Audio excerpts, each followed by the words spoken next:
गांव के बीचों बीच एक टूटी फूटी झोंपड़ी में मोनू अपनी माँ के साथ रहता था। मोनू छोटा था, पर अपने परिवार यानी माँ और खुद के लिए दिन रात मेहनत करता, ताकि दोनों का पेट भर सके और जिंदगी कुछ आसान हो जाए। लेकिन गांव के लोग उन्हें अलग नजरों से देखते थे। कहते थे कि मोनू और उसकी माँ मनहूस हैं। अजीब बात यह थी कि गांव वालों को विश्वास था, जिस दिन किसी की नजर उन दोनों पर पड़ जाती, उसका दिन बिगड़ जाता। इस अंधविश्वास ने मोनू और उसकी माँ को पूरे गांव से अलग थलग कर दिया। फिर भी मोनू चुपचाप सब सहता और मेहनत करता रहा।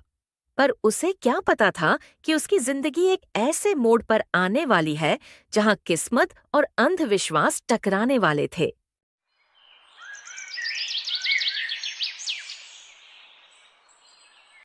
एक दिन जब मोनू गांव के चौराहे से होकर सिर पर लकड़ियां रखकर गुजर रहा था, तभी पास में खड़े एक व्यक्ति ने कहा, अरे राम राम। ये सुबह सुबह मनहूस सूरत लिए हमारे सामने कैसे आ गया? आज का दिन तो पूरा खराब जाएगा। आपने सही कहा भाई। हमारे पूरे गांव और इस राज्य में इसके जैसा मनहूस कोई नहीं है। जब से पैदा हुआ है तभी से मनहूसी फैला रहा है। कोई भी इसे देख ले तो उसका दिन व्यर्थ हो जाता है। हाँ, मैंने तो यहां तक सुना है कि जो भी व्यक्ति इससे लकड़ियां खरीदता है, उसके साथ कोई न कोई अनहोनी घट जाती है। चल भाई, यहां से निकलते हैं। कहीं ये मनहूस हमारे पास आ गया तो हमारे साथ भी कोई हादसा न हो जाए।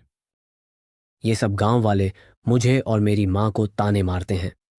एक दिन अगर मुझे मौका मिल गया तो मैं इन सबको चुन चुनकर ऐसे ताने मारूंगा कि ये लोग खुद शर्म से मर जाएंगे। इतना कहकर मोनू दिन भर लकड़ियां बेचने में लग जाता है। लकड़ियां ले लो, ताजी ताजी लकड़ियां। आइए भैया, जरा आप भी देख लीजिए, कितनी अच्छी और सीधी लकड़ियां हैं।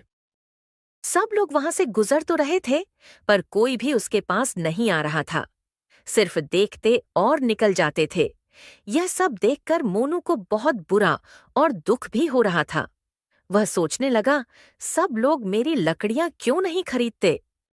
शाम होते होते मोनू सारी लकड़ियां सिर पर रखकर घर की ओर निकल पड़ा। कुछ ही देर में थका हारा घर पहुंच गया। उधर उसकी माँ कमला बेटे के लिए खाना बना रही थी। मोनू को देखते ही बोली, मोनू, तू आ गया बाजार से? हाँ माँ, आ गया, लेकिन आज कुछ खास नहीं रहा। क्यों बेटा, आज फिर एक भी लकड़ी नहीं बिकी क्या? हाँ माँ, एक भी लकड़ी नहीं बिकी। ऊपर से ये गांव वाले हमें मनहूस कहते हैं, इसलिए कोई भी हमारे पास आने से कतराता है। पता नहीं इन गांव वालों को हमसे इतनी नफरत क्यों है। ये लोग हमें देखना तक नहीं चाहते। हाँ माँ, मैं तो बस एक मौके की तलाश में हूँ। जिस दिन वो मौका मिला, मैं इन गांव वालों को सबक सिखा दूंगा। बेटा, वैसे भी हमारे नसीब में 2 वक्त का खाना चैन से खाना भी नहीं लिखा है। उनकी घमंड तोड़ने की तो दूर की बात है। ऐसे ही कुछ दिन बीत गए। एक दिन मोनू कुल्हाड़ी लेकर जंगल के काफी अंदर चला गया। जंगल घना और विशाल था। चलते चलते वह अपने आप से बड़बड़ाने लगा। हाँ, गांव वाले सच कहते हैं, मैं सच में मनहूस हूं। तभी तो सब मुझसे घृणा करते हैं। मेरे पास कोई काम तक नहीं है और ऊपर से ये कुल्हाड़ी भी मुझसे ढंग से नहीं चल रही। चलो आगे जाकर देखता हूं, शायद आज के लिए कुछ मिल जाए। इतना कहकर मोनू और अंदर जाने लगा। उसे इस बात का ध्यान भी नहीं रहा कि वह जंगल के किस कोने में जा रहा है। चलते चलते वह उस मायावी जगह पहुंच गया, जहां आज तक कोई इंसान या प्राणी भी नहीं गया था। जब मोनू ने चारों तरफ देखा, तो उसे होश आया कि वह किसी अनजानी और रहस्यमयी जगह पहुंच चुका है। अरे, ये मैं कहाँ आ गया हूं? इस जंगल के इस हिस्से में तो मैं कभी नहीं आया। कुछ अजीब सा लग रहा है। तभी उसे एक सफेद रंग की गाय नजर आती है।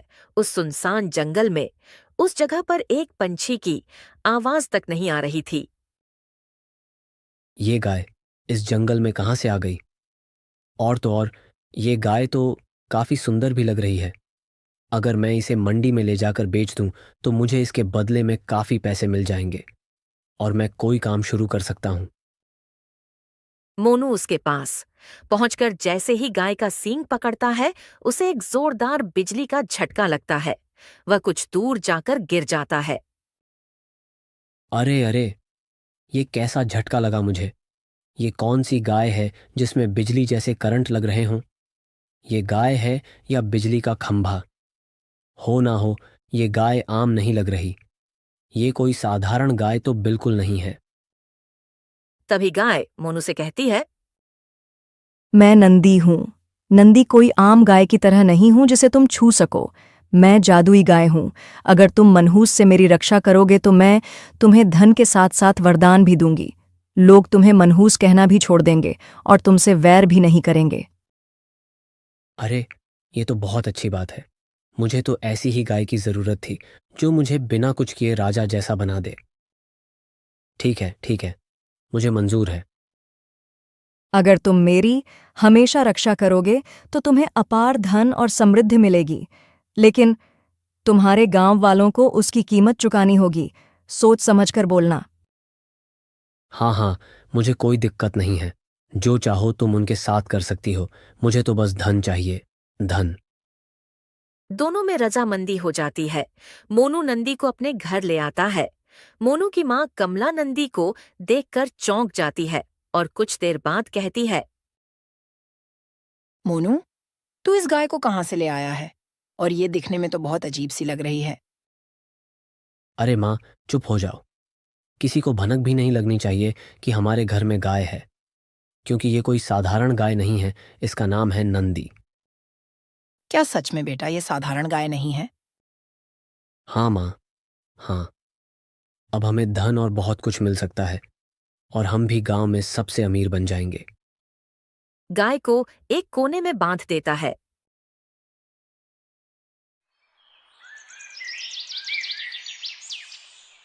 अगली सुबह अरे, ये क्या?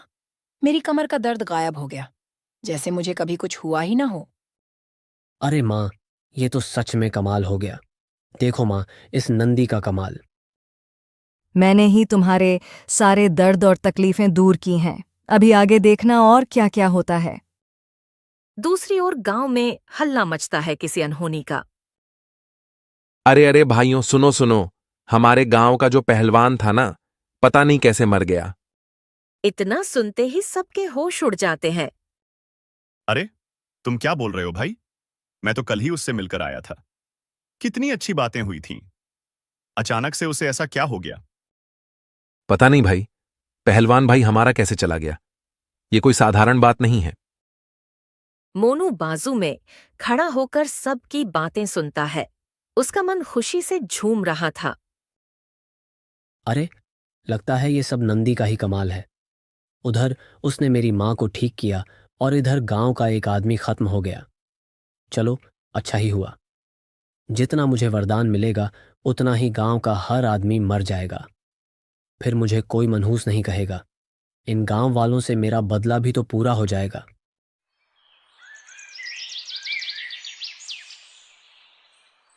जैसे ही शाम होती है, मोनू नंदी से कहता है, देखो नंदी, अब मुझे तो ढेर सारा धन चाहिए ताकि मैं एक आलीशान घर बना सकूं और कभी भी धन की कमी ना हो। हाँ ठीक है, तुम्हें सब मिलेगा जो तुम मांग रहे हो, लेकिन इसके बदले में गांव वालों को चुकाना होगा। कुछ ही देर में मोनू की आंखों के सामने ढेर सारा धन आ जाता है।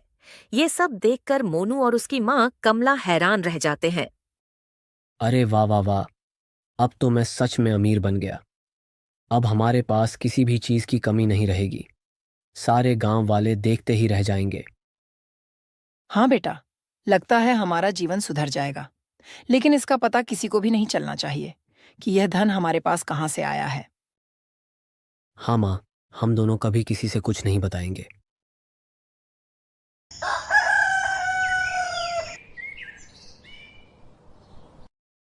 सुबह होते ही पूरे गांव में हलचल मच जाती है। पड़ोसन निशा जोर जोर से रो रही थी क्योंकि उसका पति मर चुका था। अरे, ये क्या हो गया मेरे पति को? कुछ बोल क्यों नहीं रहे हैं सुबह से? निशा फूट फूट कर रो रही थी। गांव के कुछ लोग उसके पास खड़े होकर यह सब देख रहे थे। तभी मंतोष वहां आता है। अरे अरे निशा बहन, क्या हो गया? तुम क्यों इतना रो रही हो? क्या बताऊं भाई साहब, मेरे पति सुबह से उठ ही नहीं रहे हैं। पता नहीं इन्हें क्या हो गया है। कल रात को बोले थे कि सुबह जल्दी खेतों की ओर जाना है। कब से उठाने की कोशिश कर रही हूं, पर ये हैं कि उठने का नाम ही नहीं ले रहे। अच्छा, मैं वैद्य को बुलाकर लाता हूं। तुम इनका ध्यान रखना। मंतोष वहां से वैद्य को बुलाने चला जाता है। कुछ ही देर में वह वैद्य को लेकर आता है। वैद्य जी निशा के पति की जांच करते हैं और अपना माथा पकड़ लेते हैं। तभी वैद्य जी कहते हैं, अरे, ये तो बहुत अजीब है। इन्हें तो कोई बीमारी ही नहीं है, फिर भी इनकी मृत्यु हो गई। ये साधारण मृत्यु नहीं है। अरे वैद्य जी, हमारे गांव में ऐसा कुछ दिनों से लगातार हो रहा है। जरूर कोई है जो मनहूसियत फैला रहा है इस गांव में। मैं आप सबसे कहता हूं कि हमें जल्द से जल्द पता लगाना होगा। ये सब किसकी वजह से हो रहा है? ऐसे ही चलता रहा तो हमारे गांव के और भी लोग मरते जाएंगे। ऐसे ही कई दिन बीत जाते हैं। अब तो अपनी किस्मत ही बदल गई। तू जब जब जादू करती है, मेरे घर में सोना चांदी बरसने लगता है। वाह, क्या बात है। लेकिन हर बार कोई न कोई गांव में मर जाता है या फिर कोई बहुत बुरी तरह बीमार पड़ जाता है, मगर इससे मोनू को कोई फर्क नहीं पड़ता। वह आए दिन नंदी से कुछ न कुछ मांगता ही रहता है। इसी बीच गांव के कई लोग खत्म हो जाते हैं। अरे भाई लोगों सुनो, कल फिर शंकर मर गया। और सुनो, अचानक मोहन की तबीयत भी बिगड़ गई। पता नहीं कैसे हो रहा है। ऐसे ही चलता रहा तो हमारे गांव में और भी लोग मरते जाएंगे। और अजीब बात यह है, तभी मोनू के घर में बरकत हो रही है। जरूर कोई रहस्य है इन दोनों बातों में। हाँ, तूने तो बिल्कुल सही कहा। मुझे भी कई दिनों से मोनू पर शक हो रहा है। हमें इसका पता लगाना ही होगा। जब से वह मनहूस लकड़हारा अमीर बना है, तब से ही इस गांव में अनहोनी हो रही है। और नहीं तो क्या, पहले तो हम उसे मजाक में मनहूस कहकर चिढ़ाते थे, लेकिन अब लगता है सच में वही बर्बादी की वजह है। चलो, सब गांव वालों को इकट्ठा करके उसके घर चलते हैं। सभी गांव वाले इकट्ठा होकर मोनू के घर के बाहर आ जाते हैं। अरे मोनू, बाहर आ। अरे, क्या बात है? क्यों चिल्ला रहे हो भाई? तू सच में इस गांव के लिए मनहूस है। पहले तो हम मजाक में कहते थे, लेकिन तूने तो साबित कर दिया। जब से तू अमीर बना है, तब से गांव में मौतें हो रही हैं। तू हमारे लिए अपशगुन बन गया है। अब बता, सच सच क्या कर रहा है तू, जिसकी वजह से गांव वाले मर रहे हैं? हाँ हाँ हाँ। अरे, चुप हो जाओ तुम सब। क्यों बेवजह बकवास कर रहे हो? तुम लोग पहले कहते थे कि मैं गरीब और मनहूस हूं। अब मैं अमीर हो गया तो तुम्हें जलन हो रही है। बोलो बोलो, सही में जलन हो रही है ना? तुम्हें मेरी अमीरी पर विश्वास ही नहीं हो रहा है। अरे, जलन नहीं है हमें तेरी अमीरी से, लेकिन तेरी वजह से गांव के लोग मर रहे हैं।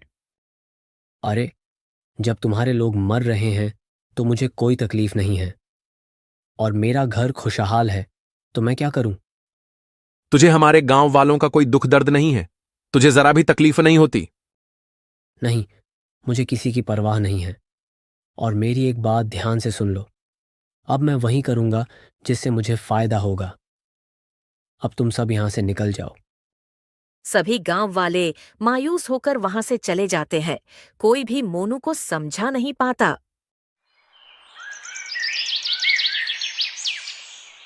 एक दिन आधी रात को मोनू देखता है कि नंदी चुपके से कहीं जा रही है। वह एक कोने से चुपचाप देख रहा होता है। अरे, ये नंदी कहाँ जा रही है मुझसे बिना बताए? लगता है मुझसे पीछा छुड़ाना चाहती है। नहीं नहीं, मुझे इसे जाने से रोकना होगा। इससे पहले मुझे इसका पीछा करना होगा। ये आखिर कहाँ जा रही है? इतना कहकर मोनू भी नंदी के पीछे पीछे चलने लगता है। थोड़ी दूर जाकर नंदी अचानक रुक जाती है और अपने आगे वाले पैर से जमीन खोदने लगती है। अरे नंदी, ये क्या कर रही हो? यहाँ मिट्टी क्यों खोद रही हो? मोनू, तुम यहाँ खोदाई करो, तुम्हें एक पेटी मिलेगी। पेटी? अगर उसमें खजाना निकला तो आज फिर मज़ा ही आ जाएगा और फिर कोई गांव वाला मारा जाएगा। कितनी आनंद की बात होगी। मोनू मिट्टी खोदने लगता है। कुछ ही देर बाद उसे एक पुरानी और अजीब सी पेटी मिलती है। इसमें ऐसा क्या है नंदी जो इतने अंदर दबा हुआ था? इसमें तो वह है जो तुमने कभी सोचा भी नहीं होगा। ऐसा क्या है जो मेरी समझ से परे है? इसमें मेरे पहले मालिक की अस्थियां हैं, क्योंकि वह मेरे काम में सफल नहीं हो पाया। ये सुनकर मोनू के पसीने छूट गए। उसने सोचा। कहीं मैंने कोई बड़ी गलती तो नहीं कर दी? मोनू हड़बड़ाकर नंदी से पूछता है। ना। नंदी, पहले मालिक की अस्थियां? हाँ, मैंने उसे अपार धन दिया था, लेकिन जब मेरी बारी आई मदद करने की तो वह असफल रहा और मारा गया। ए, तुम क्या कह रही हो नंदी? वह चीज क्या थी जिसके कारण वो मारा गया? मोनू, अब समय आ गया है कि मैं तुम्हें सच बता दूं। मैंने अब तक तुम्हारी बहुत मदद की और तुम्हें गरीबी और मनहूसियत से बाहर निकाला। अब मेरी बारी है, तुम्हें मेरी मदद करनी होगी। मदद? कैसी मदद? तुम तो एक गाय हो। तुम्हारे लिए मैं भला क्या कर सकता हूं? नहीं, मैं गाय नहीं हूं मोनू। मैं एक श्रापग्रस्त आत्मा हूं और सिर्फ तुम ही मुझे इस श्राप से मुक्त कर सकते हो। क्या? तुम श्रापग्रस्त आत्मा हो? लेकिन तुम्हारे साथ ये सब कैसे हुआ और क्यों? मैं पहले एक राज्य की राजकुमारी माधुरी थी। मैं बहुत घमंडी थी अपनी सुंदरता पर। एक बार मैंने गलती से एक साधु बाबा को पेड़ पर उल्टा लटका दिया। उन्होंने मुझे श्राप दे दिया। तब से मैं गाय के रूप में भटक रही हूं। जब तक कोई अपनी जान की बलि न दे, मैं इसी रूप में रहूंगी। और अगर कोई तुम्हारी मदद न करे तो उसका अंजाम वही होगा जो मेरे पहले मालिक का हुआ। उसे अपनी जान गंवानी होगी। देखो, उसकी अस्थियां तुम्हारे सामने हैं। मगर तुम चाहती हो कि मैं अपनी जान दे दूं? हाँ, लेकिन मैं तुम्हें एक विकल्प देती हूँ। या तो तुम अपनी बलि दो या अपनी माँ कमला की। मुझे एक जीवन चाहिए, तभी मैं मुक्त हो सकती हूँ। अरे, मुझे माफ कर दो। मैं लालच में आ गया था। मुझे जाने दो। अब से मैं इंसान बन जाऊंगा, हमेशा के लिए। तुम मेरे साथ ऐसा मत करो। मोनू, जब मैंने तुम्हें वरदान दी थी, तभी कही थी कि यह वरदान अभिशाप भी बन सकता है। तुम लालच में पड़ गए हो। अब तुम्हें मेरा काम करना ही पड़ेगा। तुम्हारे पास सिर्फ एक दिन का समय है। सोच समझकर फैसला करना। मोनू निराश और भरे मन से घर की ओर लौटता है। मोनू, तू इतनी रात को कहाँ चला गया था, वो भी बिना बताए? और नंदी नहीं दिख रही है, वो कहाँ है? अरे माँ, वो कोई नंदी बंदी नहीं है। वो तो राज्य की श्रापित राजकुमारी है, जिसने हमें इतना सारा धन दिया है। लेकिन अब उसके बदले में हम दोनों में से किसी एक को अपनी बलि देनी होगी। क्या कह रहा है बेटा? हाँ माँ, चाहे मेरी बलि ले या तुम्हारी, हम दोनों अब इस श्राप में फंस चुके हैं। लेकिन माँ, मैं आपको खोना नहीं चाहता। मैं अपनी बलि दूंगा। नहीं बेटा, मैं दूंगी अपनी बलि। तू आराम से इस घर में रह। मेरा जीवन अब कितना बचा है? तुझे तो अभी बहुत जीना है। नहीं माँ, तुम नहीं जाओगी। मैं तुम्हें मरने नहीं दे सकता। तुम मेरे लिए बहुत प्रिय हो माँ। बेटा, ये वक्त दिल से सोचने का नहीं है, बल्कि दिमाग और सूझबूझ से सोचने का है। इतना कहकर कमला घने जंगलों में चली जाती है। रात का अंधेरा और लोमड़ी की आवाज आ रही थी। मोनू भी एक कोने में रोने लगता है। तभी नंदी कमला के सामने आ जाती है। जल्दी बोलो कमला, तुमने क्या फैसला किया है? मैं तैयार हूं बलि के लिए। उसके बदले में तुम मेरे बेटे को छोड़ देना। ध्यान रहे, कभी भी तुम वहां से वापस नहीं आ सकती। मुझे मंजूर है नंदी। तुम भी अपना वचन मत भूलना। नंदी अपने जादू से कमला को गायब कर देती है। उसी पल वह गाय से बदलकर राजकुमारी के रूप में आ जाती है और वहां से अपने महल की ओर चली जाती है। उधर मोनू अपने कमरे में गहरी नींद में सोया था। तभी उसके सपने में उसकी माँ की आवाज गूंजती है।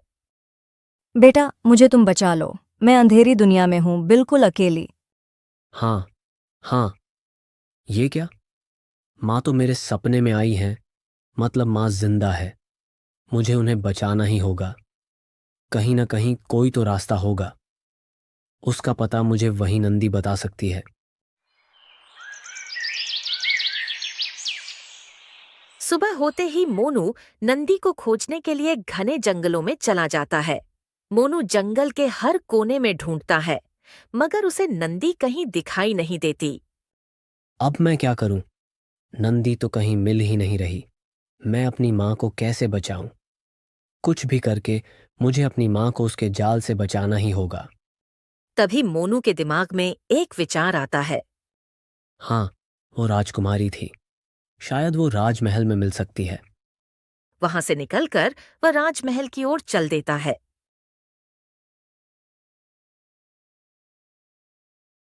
आओ, आओ मोनू, मैं तब से तुम्हारा ही इंतजार कर रही थी।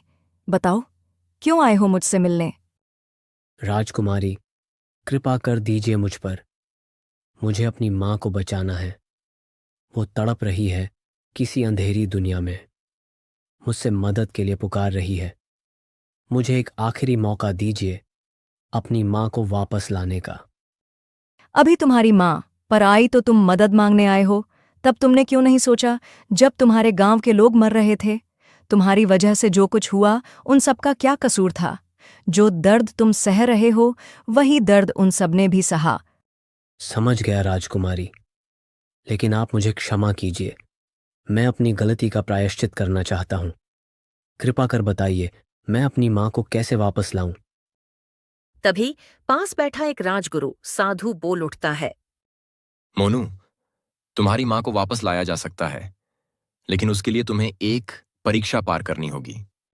हाँ, हाँ, मैं तैयार हूँ। अपनी माँ के लिए कुछ भी करूँगा।